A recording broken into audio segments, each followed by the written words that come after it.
बॉम्बे मशिनरीच्या गोडाऊनला भीषण आग, लाखोंचे नुकसान, सुदैवाने जीवितहानी टळली। शेवगाव शहरातील नेवासा रोडलगत असलेल्या बॉम्बे मशिनरी दुकानाच्या शेजारील गोडाऊनला शुक्रवारी सकाळी भीषण आग लागून मोठे आर्थिक नुकसान झाले।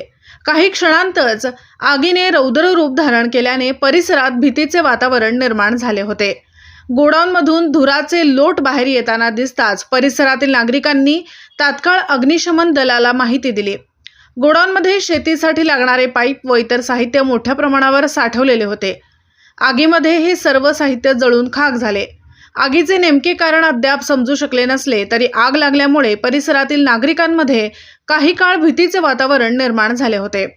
विशेष म्हणजे संबंधित गोडाऊनच्या शेजारीच हॉस्पिटल असल्याने परिस्थिती अधिक चिंताजनक बनली होती।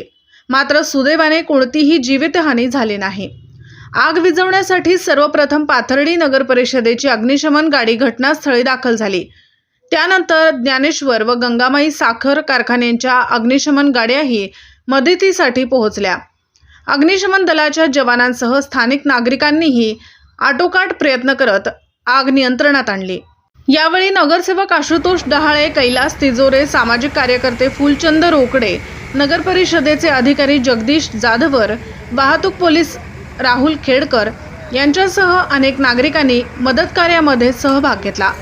आगीचे स्वरूप इतके भयानक होते की शहरातील काही भागांतून धुराचे लोट स्पष्टपणे दिसत होते।